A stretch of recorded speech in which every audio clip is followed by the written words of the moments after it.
ሰላም እንዴት ናችሁ? ዩቲዩብ ዛሬ ላይ ስለ ፋይናንስ ሼር አደርጋችኋለሁ። በፊት ላይ ለመጀመሪያ ጊዜ የምር ህይወቴ ላይ አይኔን እንደገለጥኩ እንዲሰማኝ ያደረገኝን ኮንሰፕት ነው ሼር ማድረጋችሁ ማለት ነው። ምናልባት ፋይናንስ ላይ ከየት መጀመር እንዳለባችሁ፣ ፋይናንሻል እውቀታችሁን በምን መልኩ ማሳደግ እንዳለባችሁ ግራ ከገባችሁ በደንብ አድርጋችሁ ተመልከቱ። በጣም በቀላሉ በጣም በአጭሩ ስለ ፋይናንስ ትንሽ ነገር ሼር አደርጋችኋለሁ። 4 ገቢ ማግኛ መንገዶችን አሳያችኋለሁ። ከዛ በተጨማሪ ደግሞ ሀብታምና ስኬታማ የሚባሉ ሰዎች እና እንዲሁም ደግሞ በጣም እየሰሩ ግን ሀብታም መሆን ያልቻሉ ሰዎች ልዩነታቸው ምኑ ጋር እንደሆነ በደንብ አሳያችኋለሁ። ወደ ቪዲዮ እንገባለን። ከዛ በፊት ሁሌም እንደምነግራችሁ ዋን ቱ ዋን ኮቺንግ የምትፈልጉ ሰዎች ከኔ ጋር ፐርሰናሊ ማለት ነው ታች ዲስክሪፕሽን ላይ ባለው ኮንታክት አውሩኝ። ቴሌግራም እንዲሁም ደግሞ ስልክ አለ፣ ቴክስት አድርጉልኝ። ወደ ቪዲዮ እንገባለን ማለት ነው። የመጀመሪያው ማወቅ ያለባችሁ ነገር ህይወት ላይ በእርግጠኝነት ነፃ መሆን ትፈልጋላችሁ። ብዙ ሰው ነፃ መሆን ይፈልጋል። ፋይናንሻሊ፣ በጊዜም በገንዘብ ነፃ መሆን ይፈልጋል። በአካባቢም በቦታም ብቻ ነፃ መሆን እንፈልጋለን። እሱን ሁሉ ማድረግ እንድንችል ደግሞ የሚያግዘን አንዱ ትልቁ ምንድነው? ፋይናንሻል ፍሪደም ነው፣ የገንዘብ ማለት ነው። ሁሉም ሰው የሚመኘው ነው። አባት እናቶቻችንም ተመኝተውታል። ኤኒባዲ ብጠይቁት እፈልጋለሁ ነው የሚላችሁ። ግን እንዴት ማድረግ እንዳለበት ከምን መጀመር እንዳለበት እና ስለ ገንዘብ ራሱ ብዙ መረዳት የለውም። እሱን ስብርብር የሚያደርግላችሁ ነገር ሼር ላድርጋችሁ። የመጀመሪያው ስለ ገንዘብ ስናወራ ገንዘብ ጀስት ቫሊዩ ኤክስቼንጅ ነው። ምን ማለት እንደሆነ ልንገራችሁ። በፊት ላይ ገንዘብን እንዴት ነበር የምንጠቀመው? ገንዘብ የሚባል ነገር ስላልነበረ መቀየር ነበር ስራቸው። ለምሳሌ አንድ በግ የሚፈልግ ሰው ሌላ እሱ ያለውን ነገር ያለው ሰው፣ ለምሳሌ ስንዴ ያለው ሰው አለ እንበል እና ደግሞ ሌላ በግ ያለው ሰው አለ። ይሄ ስንዴ ያለው ሰውዬ በግ የሚፈልግ ከሆነ ምንድነው ማድረግ ያለበት? በግ ያለው ስንዴ የሚፈልግ ሰው ፈልጎ ነው ምን የሚያደርገው? የሚቀያየረው ማለት ነው። እና ይሄ ከባድ ስለሆነ እንግዲህ የተለያዩ ሲስተሞች መጥተው መጨረሻ ላይ ገንዘብ ላይ ደርሰናል። ስለዚህ ገንዘብ ሪፕሬዘንት ነው የሚያደርገው ምንን? ቫሊዩ። አሁን ላይ እንዴት ነው? ለምሳሌ አሁን ላይ በግ የሚፈልግ ሰው ካለ እና ስንዴ ከሆነ ያለው ምን ያደርጋል? ስንዴውን በገንዘብ ይቀይራል። ስንዴ የሚፈልግ ሰው ጋር ሂዶ ይሸጠዋል በገንዘብ ማለት ነው። በዛ ገንዘብ ደግሞ ይገዛል ማለት ነው። ቀለል ያደርግልናል። ስለዚህ ቫሊያችንን ማሳደግ ነው ያለብን። እኛ ቫሊያችን ሲያደግ ያንን ቫሊዩ በገንዘብ የሚፈልጉ ሰዎች አሉ። ገንዘብ ይከፍሉናል፣ ቫሊዩን እንሰጣቸዋለን። ቫሊዩ ምን ሊሆን ይችላል? የሚቀባ ነገር ሊሆን ይችላል፣ የሚበላ ነገር ሊሆን ይችላል፣ እውቀት ሊሆን ይችላል፣ ብቻ ምንም ሊሆን ይችላል። እንሰጣቸዋለን፣ ገንዘብ እንወስዳለን። እኛ ገንዘቡን ሳይሆን የምንፈልገው ስቲል ቫሊዩ ነው የምንፈልገው። በገንዘቡ ደግሞ ያ የምንፈልግ የምንለውን ቫሊዩ እንገዛለን ማለት ነው። በቀላሉ ይሄ ነው ቫሊዩ የምንቀያየርበት ነው። ገንዘብ መጥፎ አይደለም፣ ጥሩም አይደለም። በቃ ገንዘብ ነው፣ ምልክት ነው። ቫሊያችን ባደገ ቁጥር ገንዘባችን ያድጋል። ቀጥታ ገንዘብ ወደ ማግኛ መንገዶች እንገባለን። ይህንን እኔ አላቅም ነበር። ብቻ ማስበው የነበረው ተማሪ ያለው 6-7 ስራ ሰርቼ ሀብታም መሆን እንዳለብኝ ነው የማውቀው። ለምን? ቤት የመጀመሪያ ልጅ ነኝ። ቤተሰቦቼን ማገዝ አለብኝ፣ ራሴን ማገዝ አለብኝ። በቃ ትልልቅ ነገር ያልኳቸው የምፈልጋቸው ነገሮች አሉ። እነሱን ለማሳካት በቃ 6-7 ስራ ሰርቼ ሀብታም መሆናለሁ ነበር ሀሳብ። እንደዛ ነበር ሀሳቤ። አንድ መጽሐፍ አነበብኩኝ፣ ይህን ነገር አወቅኩኝ። ገንዘብ ማግኛ 4 መንገዶች አሉ። መንገዶች ማለት ስራ አይደለም፣ መንገድ ማለት ነው። የመጀመሪያው ምንድን ነው ካላችሁኝ፣ ኢምፕሎይ መሆን ነው ወይም ተቀጣሪ ማለት ነው። ተቀጣሪ ስትሆኑ አንዱ ገንዘብ ማግኛ መንገድ ተቀጣሪ መሆን ነው። ለሆነ ሰው ሄዶ መቀጠር ነው። ጊዜያችሁን ያላችሁን እውቀት እዛች ስፔሲፊክ የተሰጣችሁ ስራ ላይ ገብታችሁ በቀን ውስጥ 8 ሰዓት ወይም ከዛ በላይ ይፈልጋሉ እነዛ ሰዎች። ያንን ትሸጡላችኋላችሁ። ከዛ እነሱ በቂ ነው የሚሉትን ደግሞ እናንተም ደግሞ እሺ የምትሉትን ገንዘብ ትቀበላላችሁ ማለት ነው። ጊዜ በገንዘብ መቀየሪያ መንገድ ነው። ሁለተኛው ደግሞ ሰልፍ ኢምፕሎይድ መሆን ነው። ሰልፍ ኢምፕሎይድ መሆን ማለት ራስን ቀጥሮ መስራት። ያ ማለት ለምሳሌ ሐኪም ሆናችሁ የሆነ ድርጅት እየሰራችሁ ከነበረ አይ ቅርቢን ብላችሁ የራሳችሁን ክሊኒክ ስከፍቱ፣ የራሳችሁን ፋርማሲ ስከፍቱ፣ ወይም ደግሞ በግላችሁ ማከም ስትጀምሩ ብላችሁ አስቡ። ይሄ ለሐኪም ነው ያልኳችሁ። ለሌላም የሆነ ስቴሽነሪ ስከፍቱ ምናምን ሰልፍ ኢምፕሎይድ ወይም ራስን መቅጠር። ስለዚህ ይህንን ይባላል ሰልፍ ኢምፕሎይድ ወይም ደግሞ ራስን መቅጠር ይባላል ማለት ነው። ይሄ ስንተኛው ነው? ሁለተኛው ነው ማለት ነው። እዚህ ጋር ይሻላል። ማንም አይቀጥራችሁ፣ ማለቅ የለባችሁም። ጥሩ ነገሩ ግን ስቲል ምንድነው እናንተ በጣም ጠንክራችሁ መስራት አለባችሁ። ሌሊት ወጥታችሁ ማታ መግባት ሊጠበቅባችሁ ይችላል። ምክንያቱም እንደናንተ አድርጎ የሚሰራ ሰው ላይኖር ስለሚችል ያንን ስራ። ሌሎቹ ቢዝነስ ኦነር ናቸው።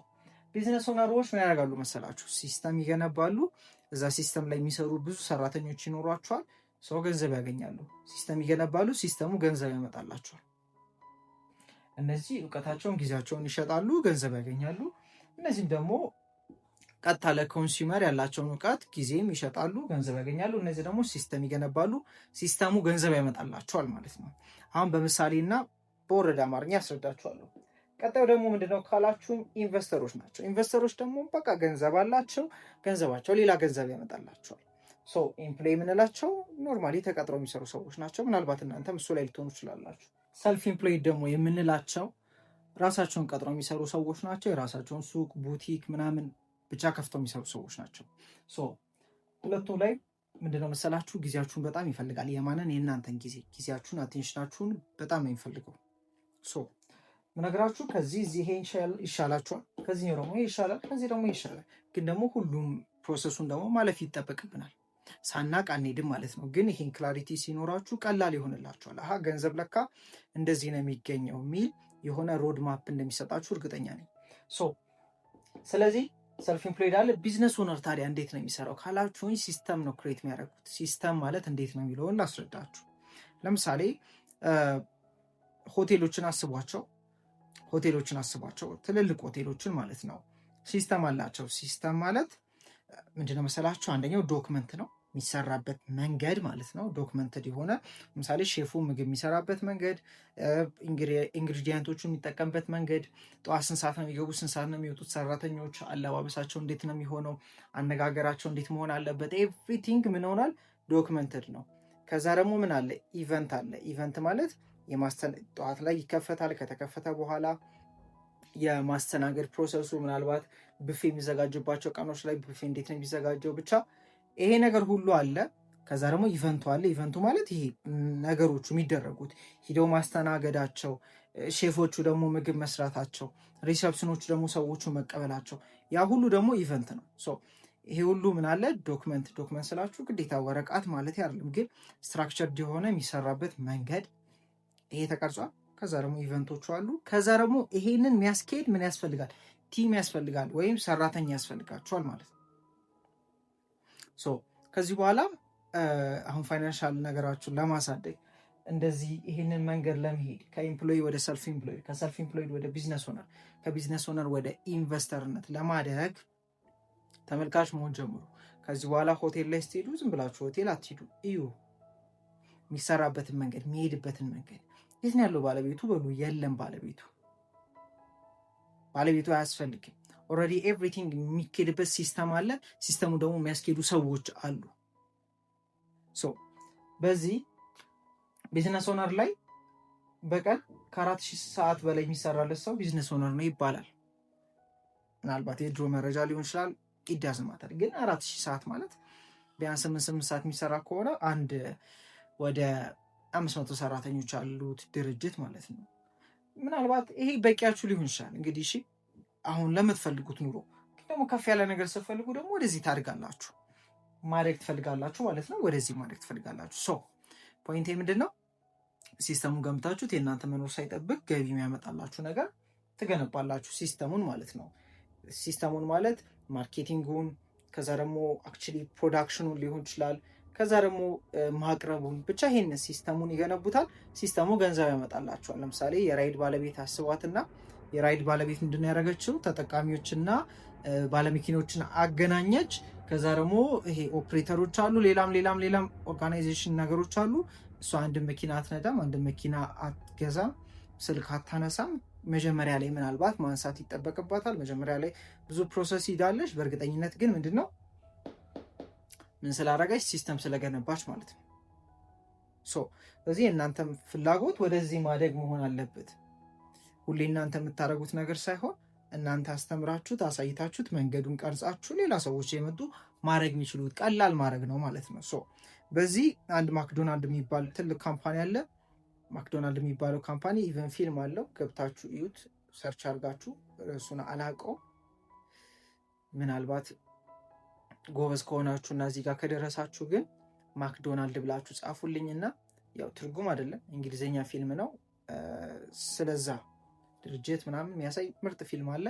እልክላችኋለሁ። ማክዶናልድ ብሉኝ ኮሜንት ላይ፣ ከዛ ሊንኬን እልክላችኋለሁ። ሊንክ ላይም ገብታችሁ ማክዶናልድ ብላችሁ ሙቪውን እልክላችኋለሁ። ዳውንሎድ አድርጋችሁ ማየት ትችላላችሁ። ቆንጆ ሶኒድ። እሺ ማክዶናልድ ምንድን ነው ያደረገው? ፊልሙ ላይም ታዩታላችሁ። በርገር የሚሰራ ድርጅት ነው። ግን ደግሞ ከሌሎቹ በርገር ቤቶች የሚለየው ምንድነው ካላችሁ፣ በጣም ምርጡ አይደለም፣ ጣፋጭ አይደለም። ግን እናንተ ላይክ በርገር የሚሰራው ሰውዬ ቢወጣ ዛሬ ሼፍ ምናምን የሚባል ነገር የለም። አዲስ ሰው መጥቶ በ30 ደቂቃ ውስጥ እንዴት መስራት እንደሚችል ላይክ ኤቭሪቲንግ ሲስተም ነው። እንዴት መጥበስ እንዳለበት፣ ምን ያህል ግራም እንደሆነ ሁሉም ነገር የተዘጋጀ ነው። ሲምፕል ነው ማለት ነው። ኤኒባዲ መጥቶ መስራት የሚችለው ስራ ነው። ከዛ ደግሞ ምንድነው በጣም ፈጣን ነው፣ ቶሎ ነው የሚደርሰው ማለት ነው። እና ምን ይባላል እንደውም ቤስት በርገር አይደለም ማክዶናልድ፣ ግን ደግሞ ፈጣን ነው እና ደግሞ ሁሉም ቦታ የሚገኝ ነው። ፍራንቻይዝ የተደረገ ነው። ቀላል ስለሆነ ኮፒ ፔስት ለማድረግ ፍራንቻይዝ ያደርጉታል ድርጅቶች ማለት ነው። ድርጅቶች ሳይሆን ሰዎች ማለት ነው። ፒዛ ሀት፣ ሌላም ድርጅቶች ማለት ነው። ሰዎቹ እዚህ የሉም፣ ግን ድርጅቱ አለ ፍራንቻይዝ ተደርጎ። በጣም ሲምፕል ከመሆኑ የተነሳና ቆንጆ ሲስተም ሲኖረው ፍራንቻይዝ ይደረጋል። ለምሳሌ ካልዲስ ኮፊ የሚባለውን ካምፓኒ ካያችሁት፣ ካልዲስ በጣም ብዙ ቦታ አለ። በእርግጠኝነት ግን ሁሉም የእሱ አይደለም። ሰዎች ገዝተው ምን ያደርጋሉ? ሲስተም ኢቨን ምን ይደረጋል መሰላችሁ? ይገዛል። አዲስ ካፌ ከምትከፍቱ የእነሱን ሲስተም ብትወስዱ ቀላል ነው። አንደኛ ይታወቃል፣ ሁለተኛ ደግሞ ቀላል ነው ሲስተሙ። በደንብ ደንበኛ ታገኙበታላችሁ። ፖይንቴ ሲስተም የሚለውን አስረድቻችኋለሁ። ኢንቨስተሮች ደግሞ ምንድን ነው በቃ ለምሳሌ ኃይለ ገብረስላሴ ምን ያደርጋል? ኦልሬዲ ብዙ ገንዘብ አለው። ከዛ ውጭ ከባንክ መበደር ይችላል። እዚህ እያደረገ ምን ያደርጋል? እርሻ ላይ ኢንቨስት ሊያደርግ ይችላል፣ ሌላም ነገር ላይ። ያንን ነገር የሚያስኬዱ ሌላ ሰዎች አሉ። ግን ገንዘቡን ኢንቨስት አድርጎ መልሶ ገንዘብ እንዲያመጣለት ማድረግ ይችላል። ኢቨን ኢንቨስተሮች ምን ያደርጋሉ? ድርጅቶችን ይገዛሉ፣ ካምፓኒዎች ላይ ኢንቨስት ያደርጋሉ። ከእነሱ የሚጠበቀው ምንድን ነው? ገንዘባቸውን ብቻ ኢንቨስት ማድረግ ነው። ምናልባት ኢንቮልቭም ሊያደርጉ ይችላሉ። ግን ገንዘብ ካላችሁ በኋላ ገንዘባችሁ ሌላ ገንዘብ የሚያመጣ ነገር ይሆናል። ያው ቢጊነር ሌቭል ነገር ስለሆነ ሼር እያረኳቸው ያለሁት ግን እሺ ፕሌይ ነኝ። ስለዚህ አሁን መጀመሪያ ማጥናት ጀምሩ። ሌላ ነገር ውስጥ አትግቡ፣ ችግር የለም። ይህን መረዳት ጀምሩ። አሁን ይሄ አይናችሁ እንደሚገልጥላችሁ እርግጠኛ ነኝ፣ ምክንያቱም የኔን አይን ስለገለጠው። ይሄን ብቻ ማወቂ፣ ምክንያቱም ገና ልጅ ነኝ፣ ብዙ ማውቀው ነገር የለም፣ ፍላጎት ብቻ ነበር የነበረኝ። ይሄንን ሳቅ አይኔን ጨፍኜ ስንቀሳቀስ እንደነበርና አይኔን እንደገለጥኩ ነው የተሰማኝ። እዚያም ዛሬ የተነስታችሁ ቢዝነስ ኦነር ሆናለሁ ብላችሁ እንግዲህ ከስራችሁ ልቀቁ እያልኳችሁ አይደለም። ስለዚህ እነዚህ ምን ያደርጋሉ? ጊዜያቸውን በገንዘብ ይቀይራሉ። እነዚህ ግን እንደዛ አይደለም። እነዚህ ለገንዘብ ይሰራሉ፣ እነዚህ ደግሞ ገንዘብ ለነሱ ይሰራላቸዋል ማለት ነው። ይህንን አየን። ሌላው ነገር ምን እንደው መሰላችሁ? ቢዝነስ ኦነሮች እና ኢንቨስተሮች የሚያደርጉት፣ ቢዝነስ ኦነሮች ምን ያደርጋሉ? ይሄ አዘር ፒፕልስ ታይም ነው፣ የሌሎች ሰዎችን ጊዜ ይጠቀማሉ። ኃይሌ ገብረስላሴ እና ማለት ኦፍኮርስ 24 ሰዓት ነው ያለን አይደለ? ሁላችንም ሰዎች። ግን እሱ 24 ሰዓት ብቻ አይደለም ያለው። በእርግጠኝነት አንድ 4000 ሰራተኛ ይኖረዋል። 8 ሰዓት ቢሰሩለት ኦልሞስት ከ30 ምናምን ሺህ በላይ ሰዓት አለው ማለት ነው በቀን ውስጥ which is he's using other people's time። ኢንቨስተሮች ደግሞ ምን ይጠቀማሉ? other people's money። ኢንቨስተር ብቻ ሳይሆን ቢዝነስ ኦነሮቹ ማለት ነው። ያ ማለት ከባንክ ይበደራሉ። የማን ነው ብሩ ካላችሁ የሌላ ሰዎች which is በብሩ መስራት ስለማይችሉበትና ስለማያውቁበት ይቆጥባሉ። የተቆጠበው ብር ደግሞ ባንክ ይወስድና ለኢንቨስተሮች ኢንቨስት አድርጉት እንጂ ታቋረለ ብሎ ይሰጣቸዋል፣ በኢንትረስት ማለት ነው። ከዛ እነሱ የሌላ ሰው ብር ግን ክህሎቱና እውቀቱ ካላቸው ነው፣ ካልሆነ ትከስራላችሁ። የሰው ብር ተጠቅማችሁ፣ የሰው ብር ማለት ከባንክ ብቻ ላይሆን ይችላል፣ ከቤተሰብ ተበድራችሁ ምንም ሊሆን ይችላል። ግን ሀብታሞች የራሳቸውን ገንዘብ ተጠቅሟል፣ ለሀብታም የራሳቸውን ጊዜ ተጠቅሟል። ይሄ መጥፎ አይደለም። እሺ እውነታው ግን እንደዛ አይደለም። ሰው ብቻችሁን 24 ሰዓት እየሰራችሁ ከሆነ እንደዛ አይሆንም። ጊዜያችሁን ምን ማድረግ አለባችሁ? ሌቨሬጅ ማድረግ አለባችሁ።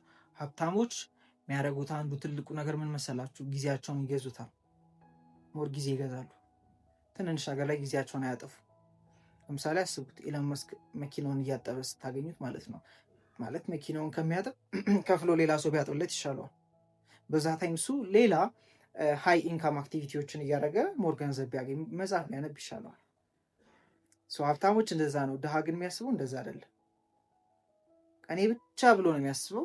እኔ ብቻ ስለሚልም ደግሞ ትንሽ ገንዘብ ነው የሚያገኘው ማለት ነው። ምን እያልኳችሁ ነው? ኢዚ ነገሮችን እያስረዳኋችሁ ነው። እነዚህ ሌቭሎች አሉ ማለት ነው። ኔክስት ታይም ላይ እንዴት ገንዘብ መስራት እችላለሁ ምናምን በሚል ቪዲዮ ሰራላችኋለሁ። ግን አሁን የቱ ጋር እንዳላችሁ እውቁ። መጀመሪያ የቱ ጋር የሚለውን እውቁት። ከዛ ደግሞ ሁሉም ምነግራችሁ አስተሳሰብ አላቸው። ኢምፕሎይ የሆነ ሰው የሚያስብበት መንገድ አለ። ሰልፍ ኢምፕሎይድ የሆነ ሰው የሚያስብበት መንገድ አለ። ቢዝነስ ኦነር የሆነ ሰው ያለው አስተሳሰብ አለ። ፓራዳይም አለ፣ ማንነት አለ። ኢንቨስተሮችም ማለት ነው። ሁሉም አቲቲዩዳቸው ይለያያል። በዛሬው ቤዚክ የሆነውን እነዚህን ነገሮች እንድትረዱ ነው። ገንዘብ የሚገኘው በእነዚህ 4 መንገዶች ነው። ሌላም ብዙ ሊኖር ይችላል። ዳዝንት ማተር፣ ግን እንደ መጀመሪያ መነሻ እንዲሆናችሁ ነው።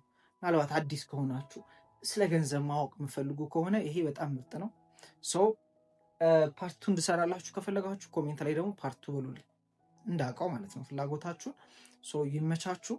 ፐርሰናል ዋን ኮችንግ የምፈልጉ ሰዎች ታች ዲስክሪፕሽን ላይ ባለው ኮንታክት አውሩኝ እና ኔክስት ታይም ደግሞ ፓርቱ ብላችሁ ብዙ ሰው ከጻፈ ኔክስት ታይም እንዴት ከነዚህ ሙቭ ማድረግ እንደምንችል ስለ ሲስተምም ስለሌላም ነገሮች በደንብ ሼር አደርጋችኋለሁ። ይመቻችሁ።